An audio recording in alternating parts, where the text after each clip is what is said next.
caffeine problem. Mountain Dew has a lot of caffeine. Not energy drink levels per se, but enough, enough to make you suspicious. Enough to make you read the label and go, wait, but why? Because here's the thing.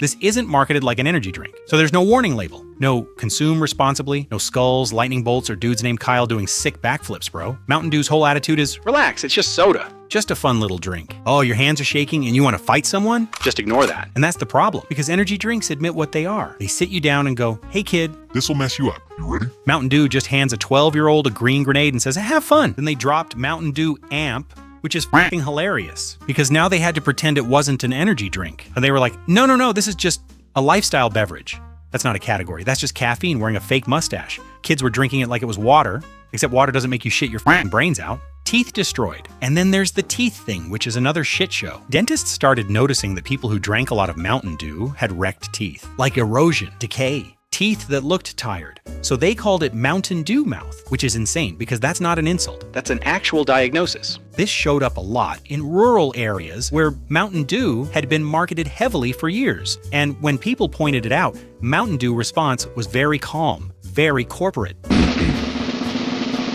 Please use in moderation, take some personal responsibility, and brush your f***ing teeth. Which, yeah, they weren't wrong. But at the same time, you're saying this to the same country that ate Tide Pods. Let the internet name it. At some point, Mountain Dew decided to ask the internet to name a new flavor. Oh, that's a great idea. They put up a website. Okay, that's nice. Anyone could submit a name. Anyone? This is going to be fun. And the names were public. Public? Yes, immediately public. No filter. Oh man, I cannot wait to see what people came out with.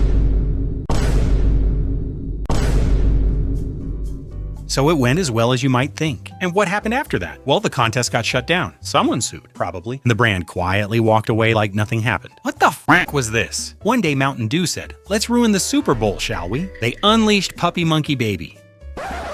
What the fuck? As the name suggests, it's a creature made of a puppy, a monkey, and you got the f***ing idea. Stitched together like some atrocities from Resident Evil or something. The thing walked toward the camera, dancing, existing. They probably thought this was genius. Like, they'll talk about it for years. They were right, but not in the way they hoped. People didn't laugh, people didn't cheer, people hated it in fact. Some ads make you want the product. This one made you want to check your carbon monoxide detector. Extreme marketing. Mountain Dew has always felt less like a soda and more like a dare. You know what I mean? Like nobody ever offered you a Mountain Dew. It just showed up next to a BMX bike and went, are you ready? Back in the late 90s, Mountain Dew decided its entire personality was extreme sports. Skateboards, dirt bikes, snowboards, explosions, yelling. The slogan was do the do.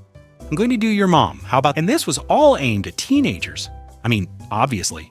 Who else sees a commercial where someone breaks 3 bones and thinks, yeah, I want whatever he drank right before that? Parents were like, hey, maybe don't market caffeine and sugar like it's a personality trait. Mountain Dew said relax, which is funny because nothing about Mountain Dew has ever been relaxing,